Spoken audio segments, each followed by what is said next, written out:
So some of these cords, they are going to go down in the bottom to connect up the playfield and the power supply and all that jazz. And you see most of these plugs, they will not plug in incorrectly, but sometimes they will. Maybe a manufacturer put the wrong color end on, something like that. So I still label them.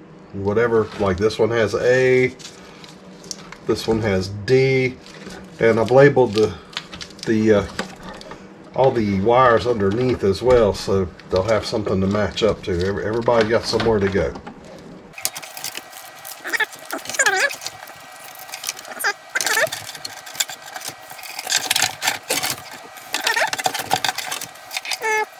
That is all. That's all that goes down in the bottom. So right now we'll just continue putting some of the wires together, then open up the playfield and get all that connected together. I'm going to put some of these wires together. So look at our label. We got a B, C, B. Both are B. They should lock right together. Okay, I'm going to bet you this is C.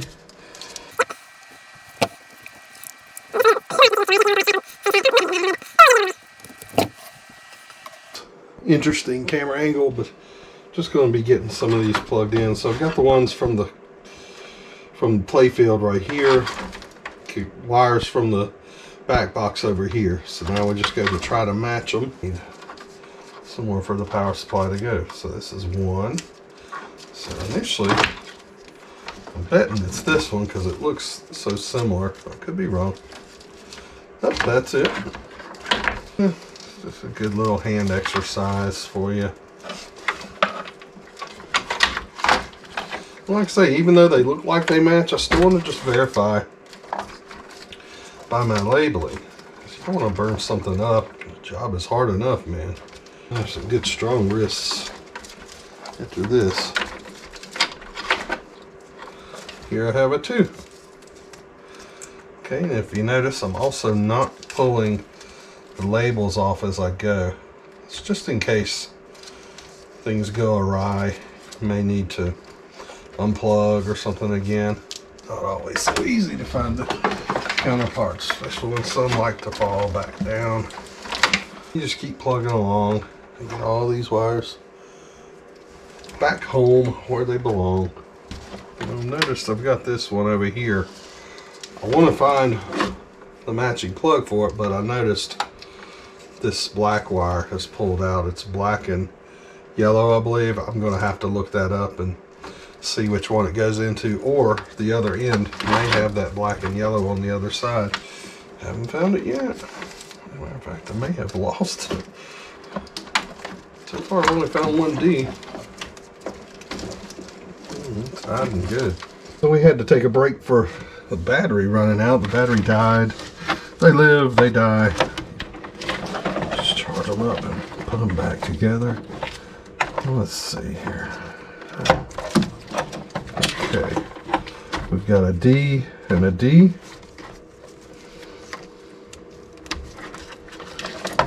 We've got the A and the A. However, like I said, I've got that wire that has come out at some point.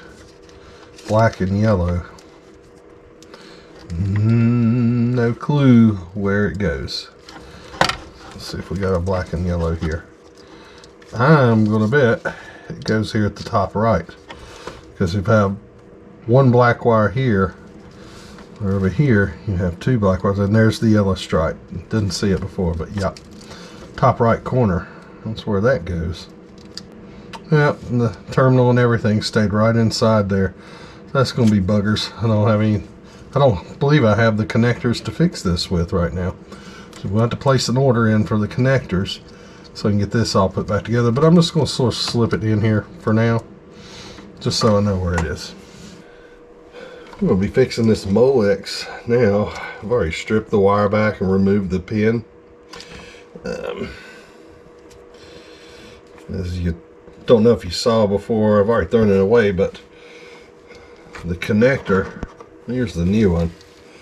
The connector had broken off here, so the wire and everything was still intact, but it was literally the connector that had broken, and this barrel piece was still stuck inside there, so I had to use a little removal tool to get that out. Then we'll just cut the wire back, and we're going to crimp a new one on.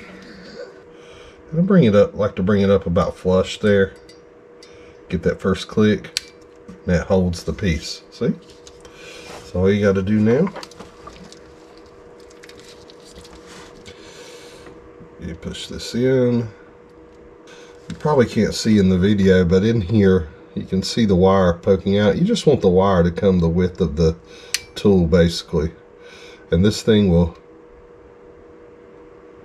catch both the wire and the insulation when you squeeze down like that. Now see, the wire's caught there. It's a good connection, not loose at all. It's causing a little bit of strain just because this wire's a little bit shorter now where I had to cut it. So let's see, pull just a little bit out. There we go. And you just push it in.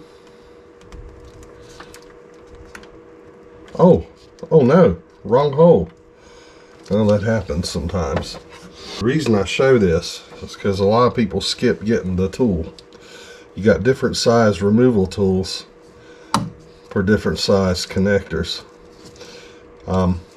So if something like that were to happen, or if you just need to get one out, just give that a push in there, and it can be tight.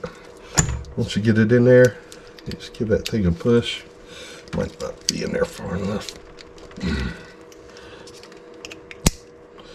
See, and just push it like a syringe, and out it comes. That easy, without damaging. So some people skip getting the tools, but if you're going to be doing this stuff, yeah, you really need to have the right tools with you. That's in there. It's not coming out.